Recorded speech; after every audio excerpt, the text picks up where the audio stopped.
Hello, good morning. Is everybody coming in?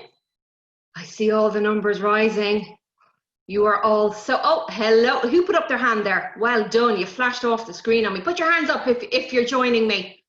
Well done, I can see you all, literally hundreds. Well done. Well guys, welcome to the AgriKids webinar. We've got a very important job to do today. So I want you all to be nice and comfy.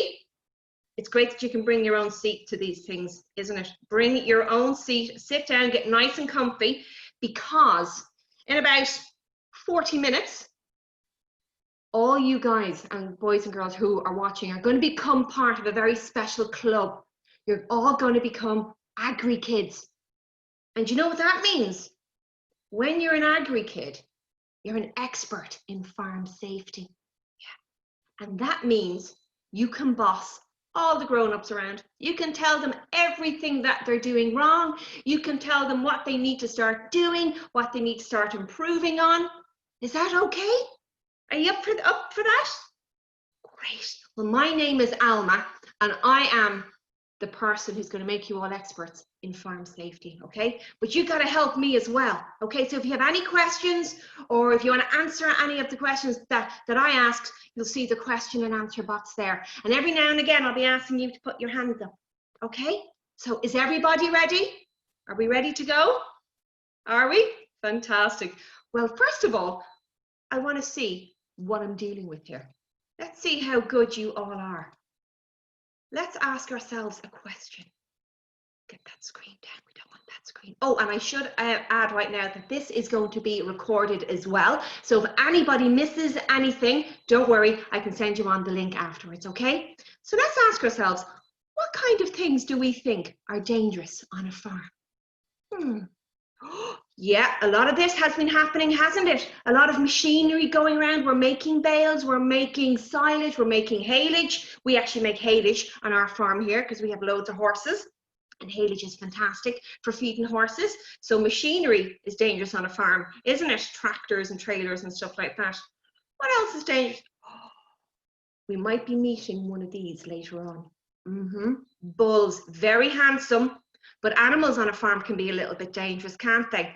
So we need to know when they're in a good mood or when they're in a bad mood. That's very important. Yeah. What else is dangerous? What else?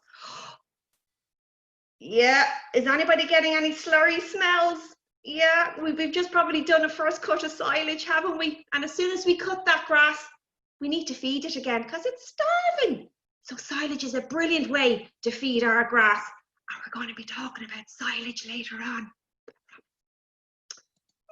Oh, these, absolutely. Bales, guys, can be very dangerous, can't they? They can wobble and you might fall. We don't want that happening. Absolutely not. And what else could be dangerous on a farm? Look at that thing. Hands up if you think you know what that is. Does anybody know what that is? Put up your hand if you think you think you do. Yeah. Oh, it's 17, 18. A lot of people know what that is. And would you believe, I have one right here. Oh my God, it's very heavy. This is the PTO, isn't it? Yeah, we put that onto the back of the tractor to power up loads of equipment. And it's very important that metal bar is fully covered, isn't it? And that we put on our safety chains to make sure nothing moves on the outside. So that's actually a PTO that we put on our farm here. You see that? And when the chains are on, nothing moves on the outside. Because as soon as I turn on my tractor to power my mower or my agitator, that starts turning anywhere between 9 and 16 times a second. So they're very dangerous, but they're also very important, aren't they? So guys, we've already now found out that there are loads of things around the farm that can be a little bit dangerous. But before we talk a little bit more about them, would you like a little story? Yeah, we have a story. Because I have brought some very special friends with me here today. I want you to say a very nice hello to Tom and his sister Sarah and their very special friend, Mr. Brambles. Now, Mr. Brambles, I need to add, is not a fairy and he's not a pixie. He's not a leprechaun and he is in no way related to Dumbo the elephant. He's a hedge sprite. And in our story today, we're going to find out what happened when Tom and Sarah first met Mr. Brambles. But more importantly, we're also going to find out what happened when Tom and Sarah went to the farm on their own. Was that a good idea? Is everybody nice and comfy? Let's begin. Down a twisty lane near the village of Ballymally, you'll find Riverside Farm. Tom and Sarah live on Riverside Farm with their mammy and their daddy and their sheepdog Meg. They've loads of animals on that farm, like hens and geese and sheep and cows. But the children's favourite animals were the hens, because every day after school, they gathered up the eggs and brought them home to make scrambled eggs and toast for tea. Now, as we all know, farms are very busy, and every autumn Daddy is back out in his red tractor ploughing up the field, getting it ready for the next crop. But for our story today, it's the summer, and the children just got their summer holidays. I'm bored, said Tom. Me too, said Sarah, because there's nothing to do. Nonsense, says Mammy, there's loads to do. Why don't you go outside and find your tent?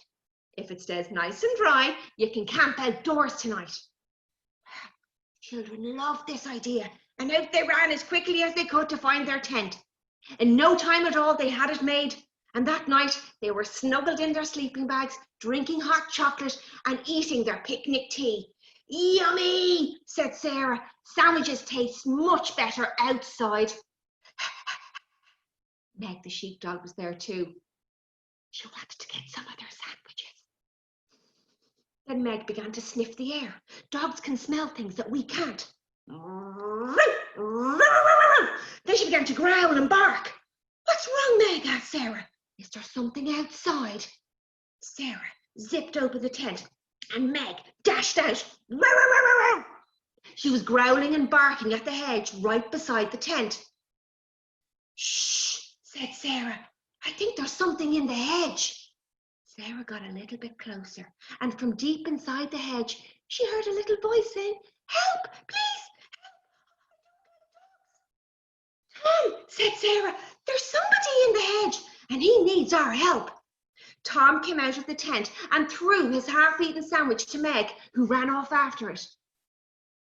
Hello, said Tom, it's safe to come out now. Are you sure? Said the little voice. Is that dog gone?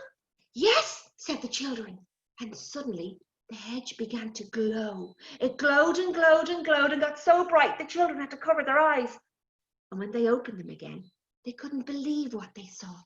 A creature no bigger than a tin of beans was fluttering right in front of their eyes. He was able to fly because his ears were as big as butterfly wings. He was the weirdest creature the children had ever seen. Who are you? Asked Tom. The little creature lifted his hat from his head and says, How do you do? I'm Mr. Brambles. Are you a fairy? Asked Tom. A fairy, said Mr. Brambles. I'm nothing like a fairy. Fairies are only good at collecting your old teeth and being very bossy. I am a hedge sprite, and our magic is far more important. Yeah, right, said Sarah. What kind of magic does a hedge sprite do? Hands up who's ever smelt a flower. Wow, a lot of you. Anybody ever seen, I don't know, apples appear on a tree? Blackberries on a bush? And in a few weeks, we're going to see green fields suddenly turn golden. How do you think that happens? Hedge sprite magic. Whoa, said Sarah. That's amazing magic, Mr. Brambles. But look at you, you're shivering. Would you like some of our hot chocolate? It'll warm you up. Inside the tent, Mr. Brambles slurped greedily on his hot chocolate. Oh, children, thank you so much for saving me, he says. I don't like dogs very much, or cats for that matter. That's okay, said Tom. I'm just glad we were at the right place at the right time. In fact, said Mr. Brambles, I'd like to be able to thank you guys properly by being able to help you one day, should you need my help. But you must remember to call me a very special way. So remember this rhyme. Should you ever be in fear, call 3 times and I will hear. Let's all say that together. Should you ever be in fear, call 3 times and I will hear. And with that, he fluttered those huge ears and disappeared in a flash. Well, the children were so excited they didn't sleep a wink, and the next morning they gobbled down their breakfast and ran outdoors to try and find their little friend. But they couldn't find him anywhere. I know, said Tom. Maybe Mr. Brambles is down on the farm. We could look there. Now the children knew they were never to go to the farm on their own. It was far too dangerous. But they really wanted to find Mr. Brambles. Come on, Sarah, said Tom. Mammy and Daddy will never know. Down on the farm, Daddy and Jack the farmhand were very busy scraping out the cowshed of all the stinky cow poo. Said Sarah, that is this. Shh, Sarah, said Tom. Daddy and Jack see us, we'll be in so much trouble. Come on, let's look over here. The children ran to the back paddock. Maybe Mr. Brambles was going to be in there. But instead of finding Mr. Brambles, the children found something else. The old tire swing. The swing had been there a very long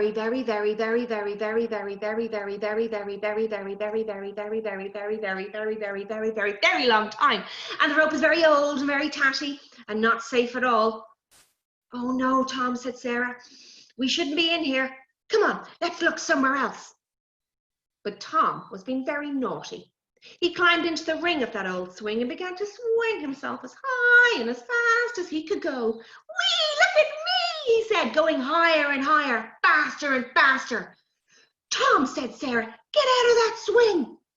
But the butterflies were tickling Tom's tummy, and that made him go even higher and even faster. Whee, wee, look at me, he said, going higher and higher. Tom, said Sarah, getting a little bit cross now, get out of that swing. But the wind was whistling in Tom's ears, and he couldn't hear his sister's voice anymore. Higher and higher, faster and faster, until suddenly the old rope began to make a very strange noise. Creak, creak, creak. The noise grew louder the higher and faster he flew. Creak, creak, creak. Tom, said Sarah, please get out of that swing. Sarah was now worried. She was also a little bit frightened. She thought something bad could happen at any moment. Was there time to get Dad? He'd be cross if he knew they were on the farm. Creak, creak, creak. Louder and louder, faster and faster, higher and higher. Then Sarah remembered. What had Mr. Bramble said the night before? Should you ever be in fear, call 3 times and I will hear. But could that really work? Creak, creak. There wasn't a moment to lose. She closed her eyes and said, Mr. Brambles, Mr. Brambles, Mr. Brambles? But it was too late. The rope snapped and Tom wasn't flying anymore. Instead, he was falling all the way towards the ground. Tom, shouted Sarah. She couldn't bear to look. But when she did look again, she couldn't believe what she saw. Her brother not falling, but floating right above the ground. Floating as if by magic. Hedge sprite magic. On his shoulder appeared Mr. Brambles. Oh, Tom, aren't you lucky Sarah remembered what to do? Yeah, said Tom. Thank you, Sarah, and thank you, Mr. Brambles. Said Mr. Brambles. Swings and things are just for playgrounds or your back garden, not for farmyards. Then there was another voice, an angry voice. It was Daddy. He'd heard Sarah shouting and was coming to see what was going on. Children, he shouted as he ran, what are you doing out here? Oh no, said Mr. Brambles, I can't let a grown-up see me. And he disappeared. Daddy was really cross with the children. I told you never to play in that old swing, he said.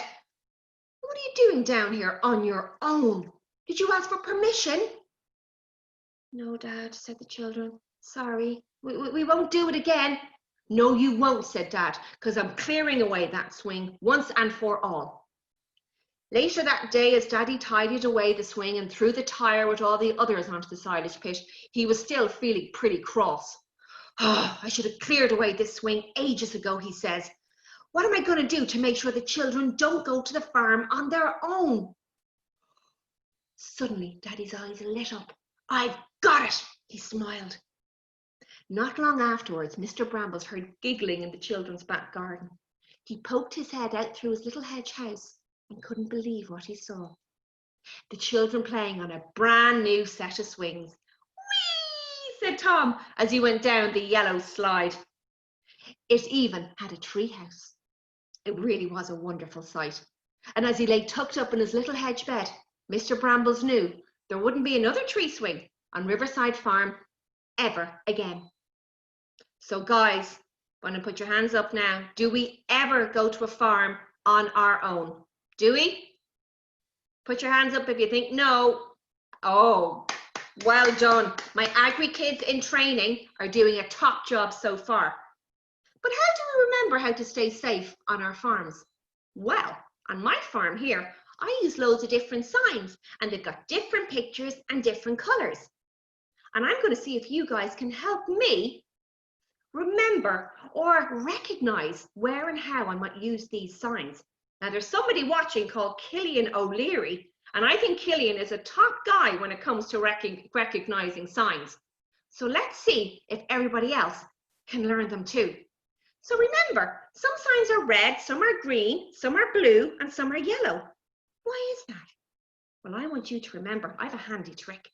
Next time you see a red sign, remember, it means no, you can't do it. That's a bad idea.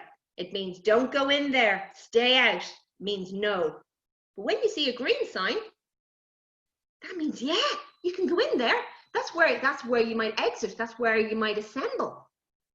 But if you see a blue sign, when it's blue, then you have to. It means you have to do something or you have to wear something. And when you see a yellow sign, all hands up, it means, oh, careful. It means there could be something dangerous, okay? So let's try that again. Red means no, green means yes, blue means you have to, and yellow and black means, oh, careful. So let's see what these signs might look like if they were on a farm. If I showed you this sign, what do you think the danger might be? Snakes on the farm? No. This means there's something electrical on the farm. Well done, everyone. Well done. Now, what kind of things might be electrical on the farm? Oh, and I want to say a very quick hello to the Duck Street homeschool kids who are listening in today. Hi, and a hi as well to a Charlie Fanning. What do we think a sign like that might actually mean? Electricity on the farm. And where would we use electricity on the farm? The lights in the shed, absolutely. Also, and especially around my farm, we use a lot around fences. But I wonder, has anybody ever been on a dairy farm? Put up your hands if you've ever been on a dairy farm. Wow, and I think I have a few dairy farmers with me today, haven't I? Well, did you know there's more electricity used in a dairy parlour than on any other type of farm? Because you have the clusters, you have the chillers, and some dairy farms are robotic. Very fancy, aren't they? So we use a lot of electricity, and with all that water and all that moisture, we've got to make sure all our wires are properly covered because we don't want any leaking electricity getting into our water and harming our lovely cows.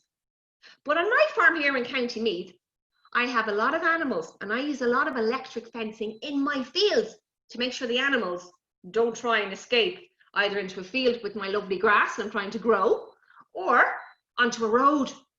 That'd be awful, wouldn't it?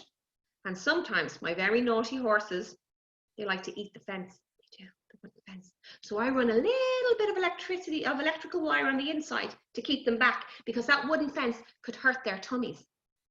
Now, guys, do we use our hands to see if a fence is switched on? No, you can get a horrible shock. You don't know how much electricity is there. So I have some handy tips to help you if you want to work out if a fence is switched on or switched off. Are you ready? First of all, let's all use our ears, because when the fence is switched on, you'll hear a very funny noise.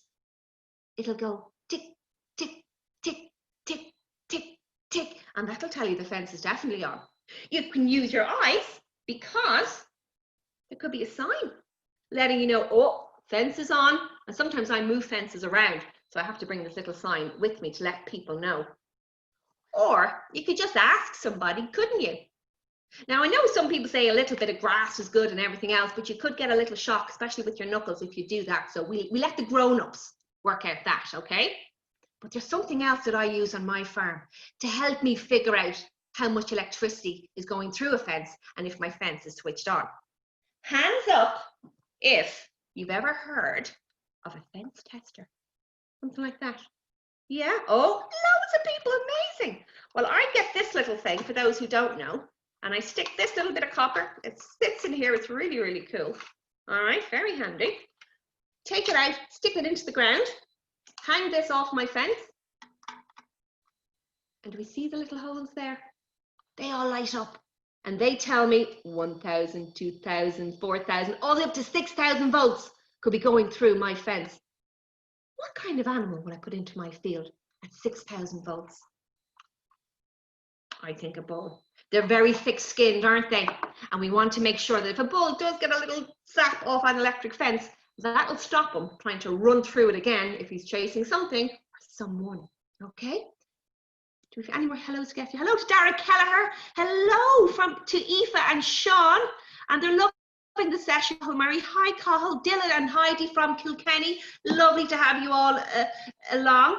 And I also want to say hello to Matthew Murphy. It's great to have everybody there. And a big hello to Katie and Michael Feeney in Grange in County Sligo. Hi guys, thank you so much. But now we're going to get on to the big one. Can everybody put up their number one? Okay, is all the number ones up? Because we've got some important stuff to do now.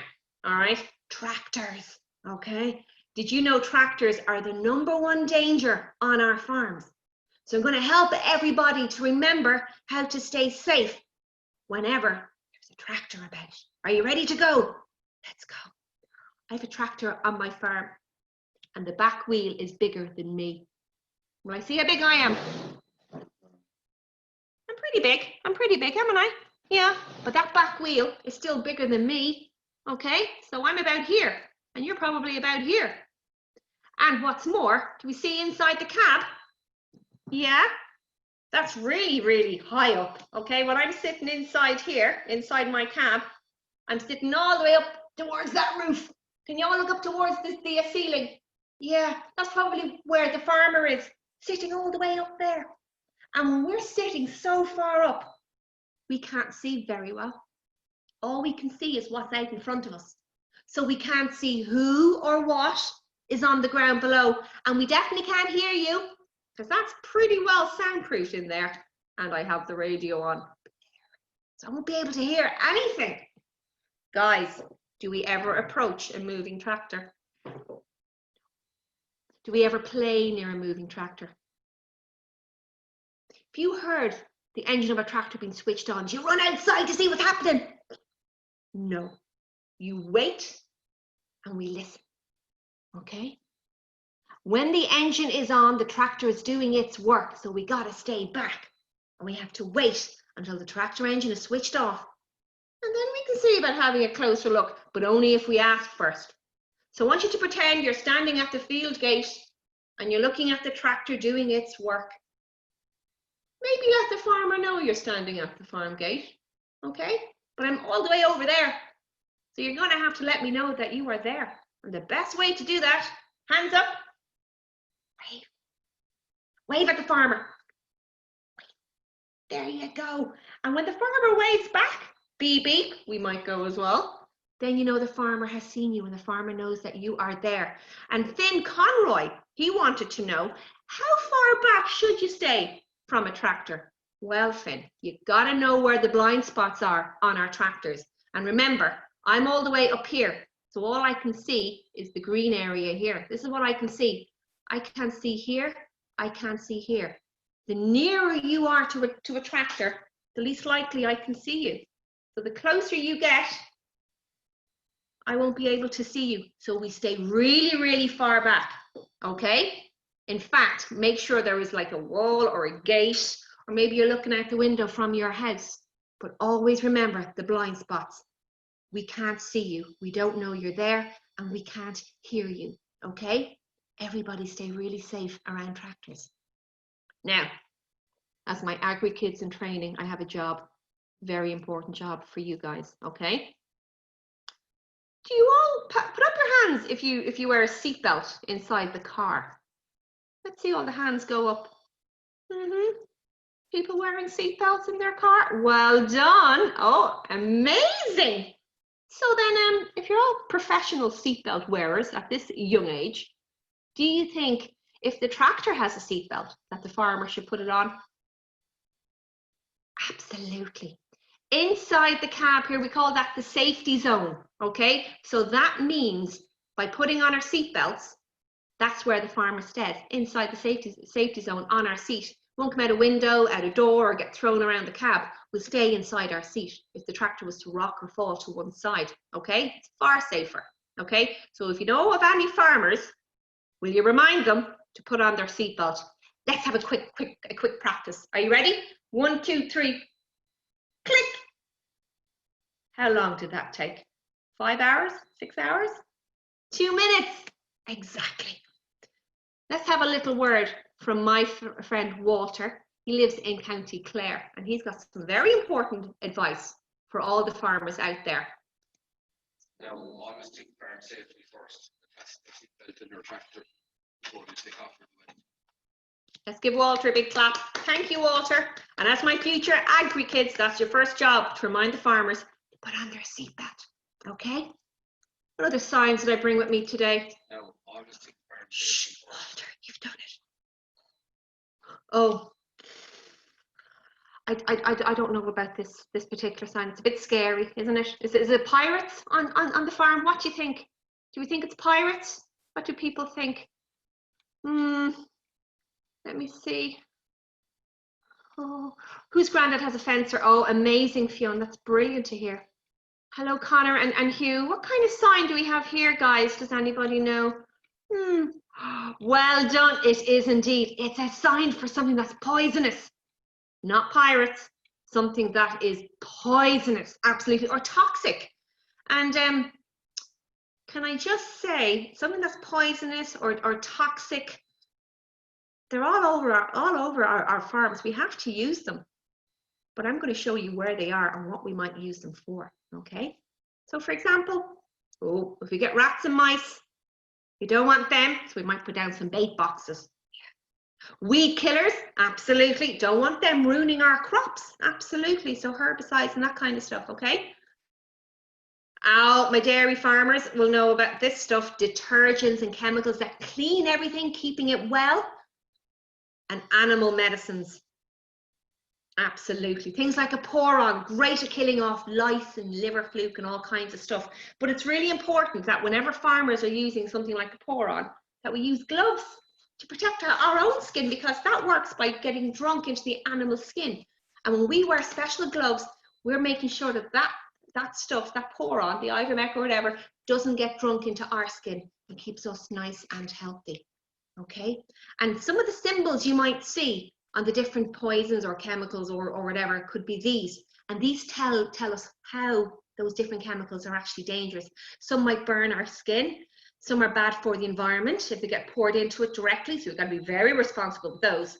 Some go on fire really easily. Some are bad if we breathe them in.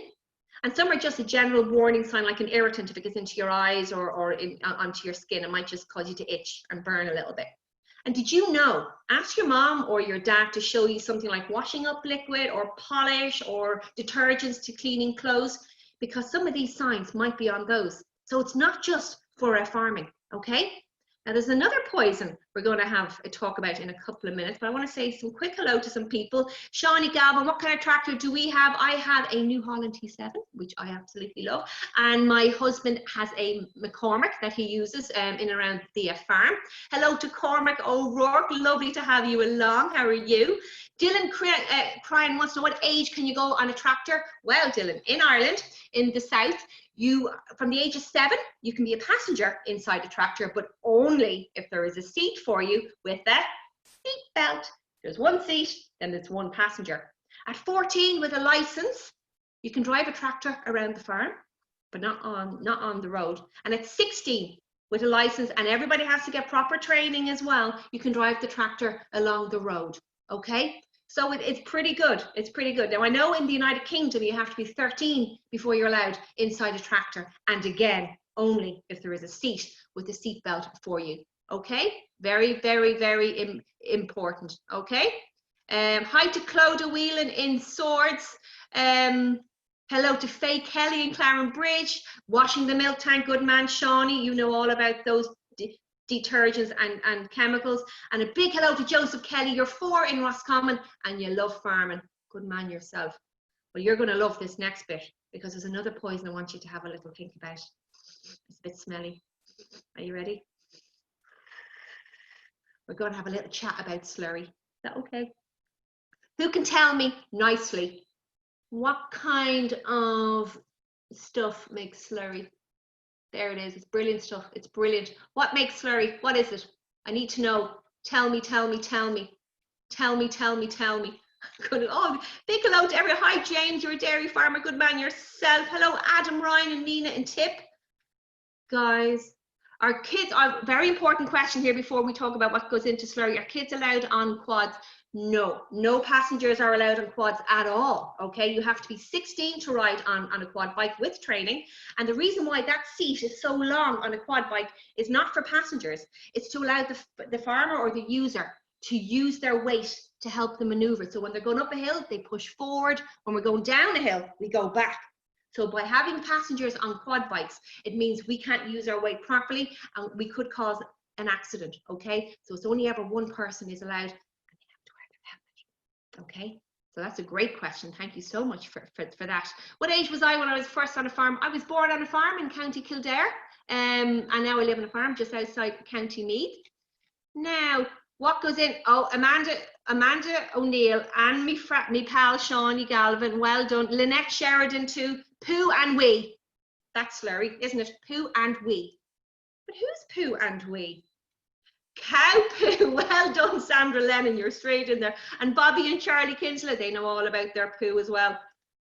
And you know what, guys? It's not just cow poo that makes slurry. Oh no. I grew up on a beef farm in Kildare, and across the road from us was a chicken farm, Cobb's chicken farm. Yeah, chicken slurry. Woeful stuff, but mighty. Brilliant, brilliant fertilizer. The best stuff. And now I live not too far from a pig farm. So pigs and chicken give great slurry too. Did you know that? And the reason why we use it is to nourish the grass. Grass loves it. It's like a chocolate milkshake. They drink it up. They grow strong and big and amazing. The animals come along and eat it. So the animals produce more milk in our cows. Other animals get big and bulky, producing more meat. Farmers should get more money, but you know, that's controversial. And then what do the animals give us when they eat? More slurry. So it's brilliant. But guys, is everybody ready for this bit? The reason why we got to be so careful around slurry, and I wasn't going to bring a slurry tank into my house today, okay? So, here we go. This bottle of cola is going to be our slurry tank. And we're going to pretend it's January. And we haven't spread any slurry for all of winter. So for the 3 months of winter, all my cows have been doing their poos.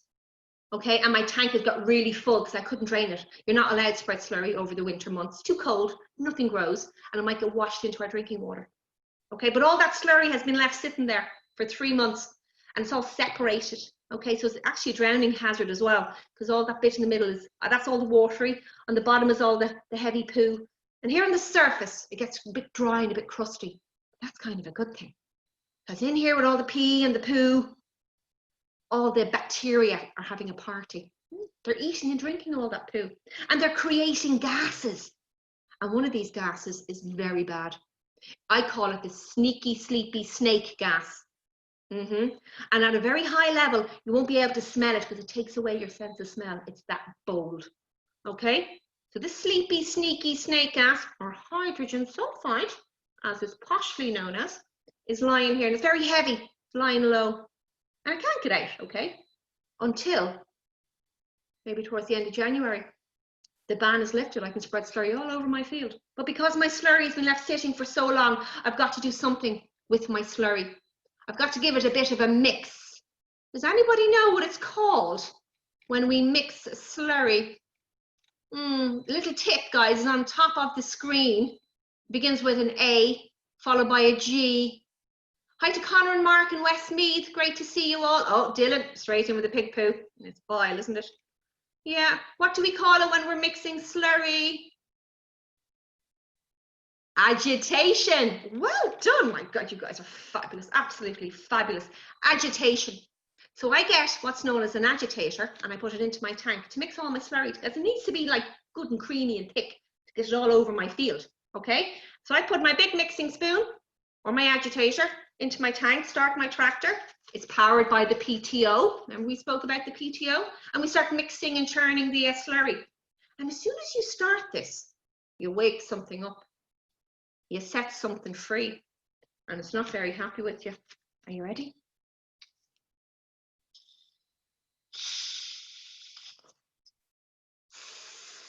That's why I call it the sleepy, sneaky snake gas. In one big whoosh, we release all that hydrogen sulfide gas, sleepy, sneaky snake gas. So it's very important. The first half hour is the most dangerous when it comes to agitation.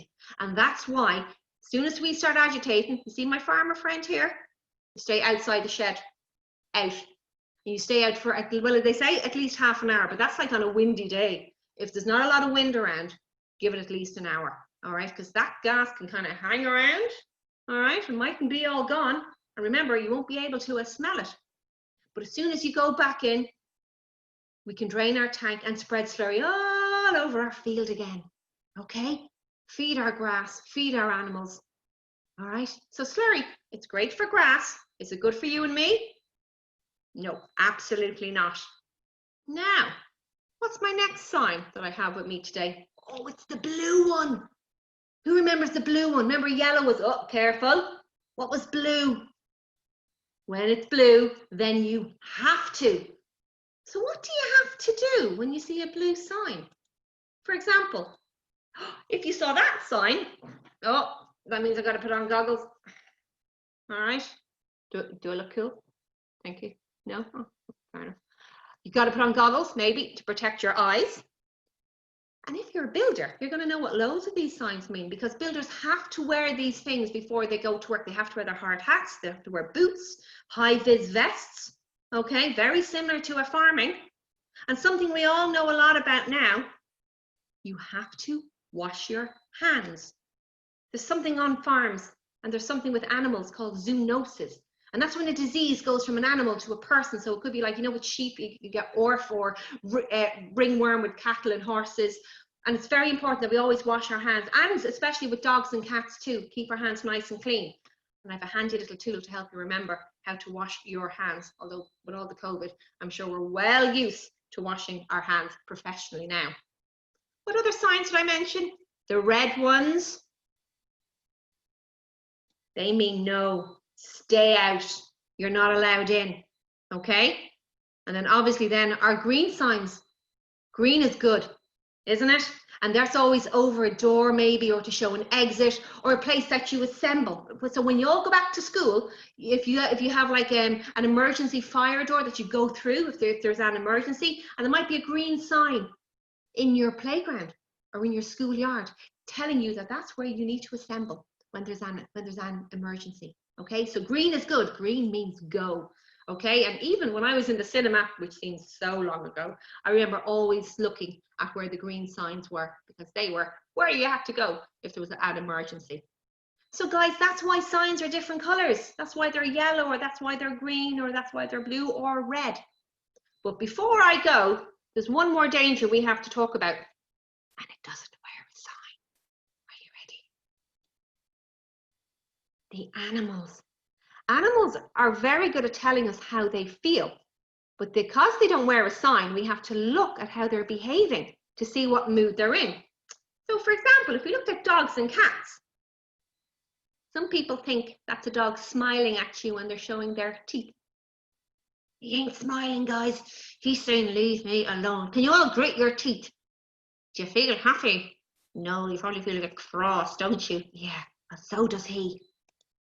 Ah, aren't they gorgeous? They want to play, don't they? They're lovely little things. Happy cat? No. But it's telling you, it doesn't need to say, excuse me, I don't feel very well today. It's giving you all the warning signs right there. But that cat's loving the little rub. The eyes are closed and the head is going up. That's a happy cat. So dogs and cats are pretty good at telling you how they feel by how they behave. But what about our animals on our farms? Let's have a quick chat about horses. Anybody have horses on their farms? Me, I do. I love horses. And did you know horses are very good at telling you how they feel by their ears? So everybody, hands up and show me your horsey ears. I have to squish down now for this part. Okay, are you ready? When horses are happy to see you, their ears go forward. When they're listening, they twist them from side to side. When they're a bit tired, their ears go out to the side.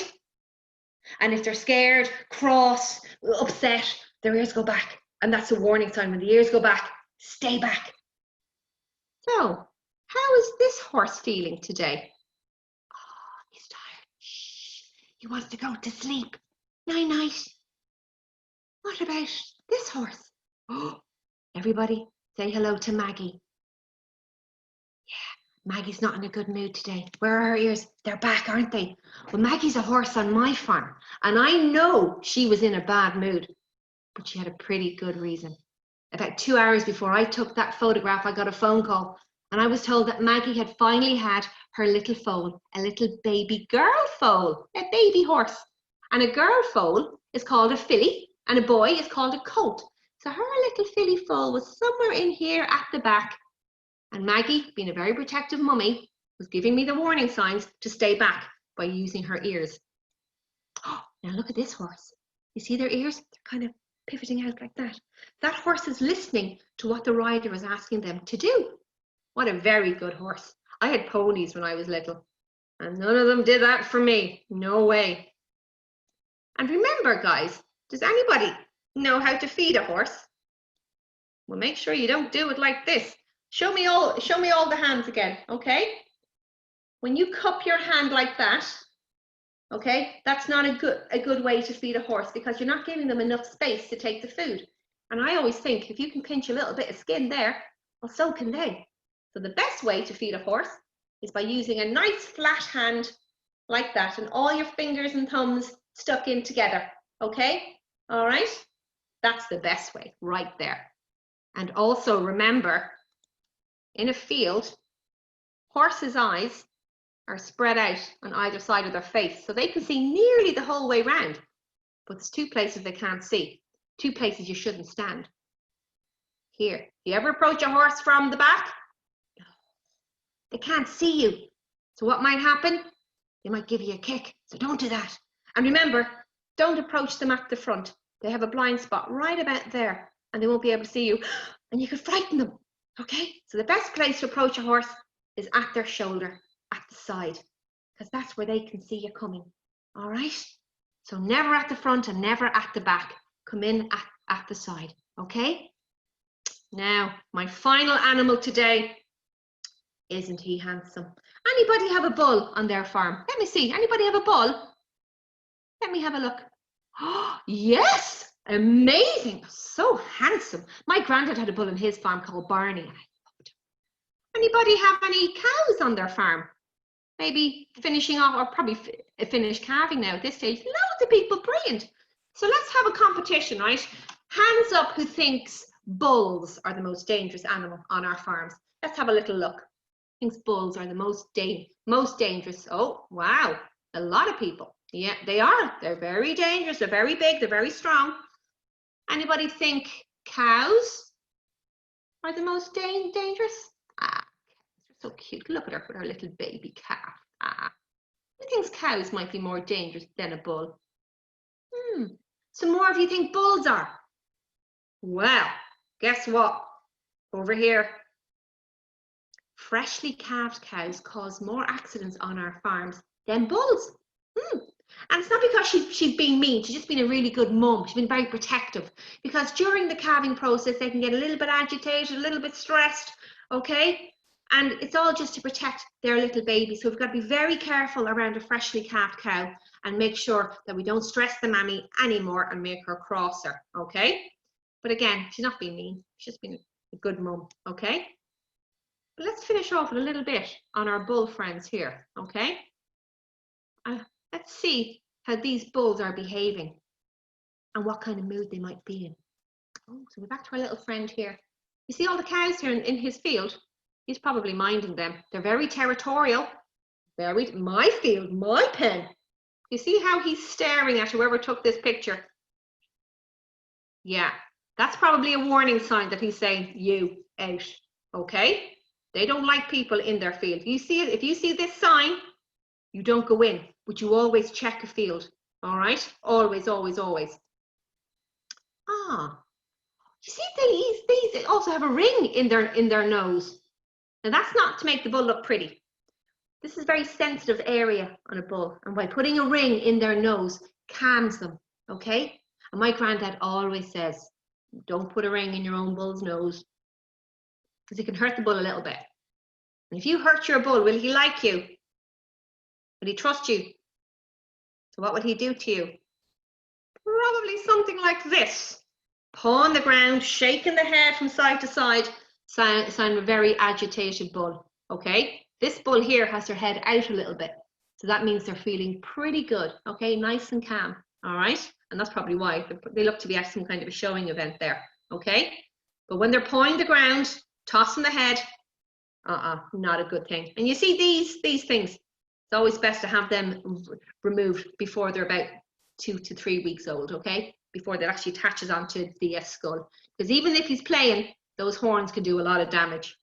So if we were to pick a bull here who was the top boy, this fella here is going to get my gold star for excellent behavior, okay? Now guys, our last job, we've just been on the farm, we just met some animals. It's something we all know what to do, washing our hands to prevent diseases. Okay, especially when farmers are working with chemicals and everything else, we've got to make sure these hands are clean. So everybody, show me the hands. Are you ready to go? All right, build some bubbles, loads of them. Spread them on top. Spread them on top. Now wiggle in between. Give a little twist. Give a little twist. Don't forget to clean both of the wrists. And make sure now you rinse them clean. Okay, 20 seconds. That's what it takes to get your hands really clean. And loads of warm, soapy water. That's the best. Okay? Do you feel different? You are now experts in farm safety. You are now the boss. You are now the safety officers on your farms. All right? So you can tell all the grown-ups what they're doing wrong and what they need to do to improve to make our farm safer for everyone. So I'd like you all now to join me in your AgriKids promise. Are you ready? Okay. I promise to never go to a farmyard on my own. I promise never to approach an animal I don't know or without the owner's permission. That's for dogs and cats as well. I promise to, remember the number one, keep away from all farm machinery when they're at work. Okay, now I have a very special competition. If you all log back on to agrikids.ie, you will see this picture on my website. If you click on it, you'll be able to print it off, and I want you to find me 16 dangers on that sheet. Then take a picture and send it in to me at info@agrikids.ie. And I'm going to be picking one very lucky winner to win a very special set of my AgriKids books. All of this today has been made possible by Flogas, who have come on to support AgriKids in bringing more farm safety awareness to our community. So much thank you to Flogas for making this possible today. Okay, you have until the 26th of June, so you've loads of time. And if you're a bit stuck, drop me a line. I'll help you out. Okay, now before I finish off with some more of your questions, I want to have 1 minute with the mammies and the daddies who may be listening as also. I had one question in from the Cullen family regarding, you know, children going onto the farm on their own without asking it, etc.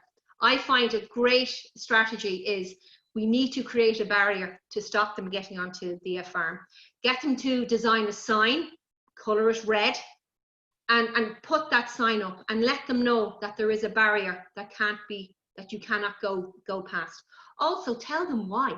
I mean, we tell our children why you can't touch the fire, or you can't run with scissors, or you can't run across a road.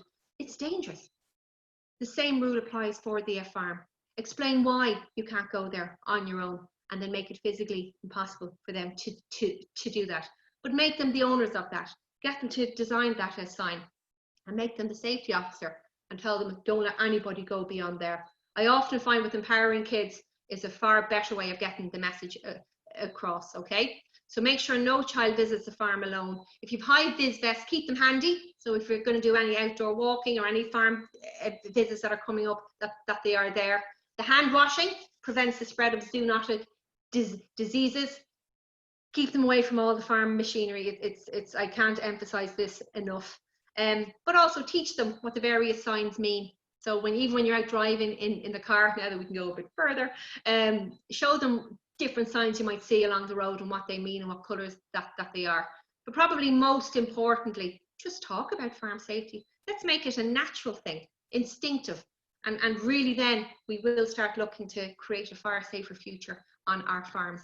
Okay, so let's put back up our competition screen and let's say a quick hello to people. Hello, Blaise and Con and Kinvara in Galway. Loving it. Absolutely fantastic to see you all. Hello, 4-year-old Matthew, Ryan and Tip.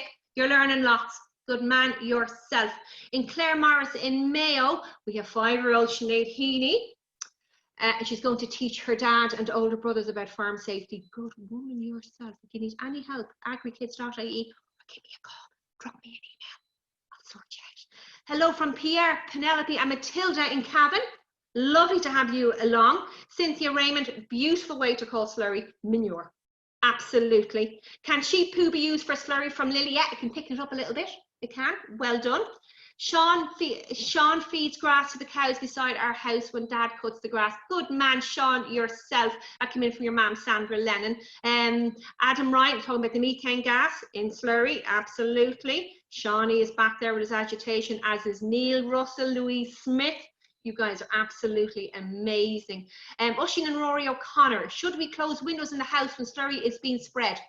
The only bad thing when it's being spread is that you can actually smell it, and that means it's absolutely perfectly safe. So if you just don't want to smell it, you can close the window, but it's not dangerous. It's only dangerous when we're at the point of agitation and that gas has had an opportunity to build up over the 3 months. But when it's been spread out in the field, it's perfectly safe, and it's doing a great job, isn't it?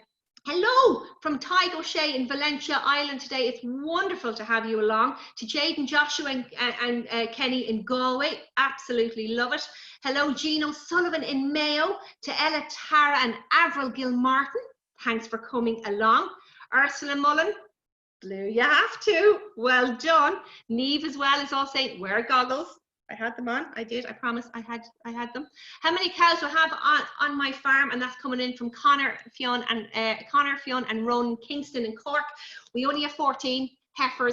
We use them to maintain the grass. Mostly on my farm here, we have horses that we breed and train for racing. We also keep a few hens. We've got 14 hens, and you know what's after happening? Chicks everywhere. I'm not joking. One hen started clucking, so we put some eggs under her. Takes 3 weeks for the process. We got a few hens. While the three weeks was happening, another hen started clucking. Put some eggs under her. We're going to have chicks, and now another one is starting to cluck. So it's actually going to be the poultry version of 101 Dalmatians on my farm in the next month. All right, and I'll keep you all posted on that. They're so cute and so fluffy. I absolutely love them. And my final big hellos today. Oisin says, like a fire exit sign, the green sign. Absolutely. Emily Mitchell, how safe are old tractors? Have you all seen the vintage tractor runs?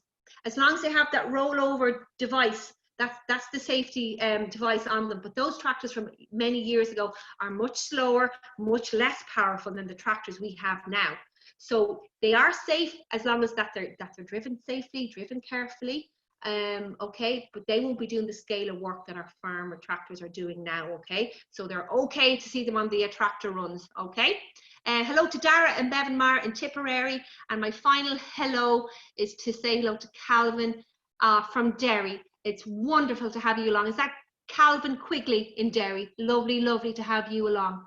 Guys, thank you so much for listening in today. As I said, this event was brought to you today by Flogas. I'd like to thank them immensely for supporting the event today. It'll be run again next Wednesday at the same time. I have also been recording it today, so for those of you who have registered, who would like a copy of it sent to them, you can email me at info@agrikids.ie. I'll be running more events over the summer, over the month of July. Maybe a little bit more around story time, a little bit more about the animals, etc. All for this 4 to 7 year old age group. And for those of you who are kind of at the 7, you could also think about coming into the more senior group, and we'll be running that at 12 o'clock from next week, the 8 to 12 years. So guys, thank you so much for coming in. I would like to wish you all to stay safe, stay happy, love farming. It is fantastic, but also just to mind yourselves. And let's make farming the safest job in the world and not the most dangerous. So thanks again. And don't forget to enter the competition to win yourself a set of AgriKids storybooks. Till next time, bye.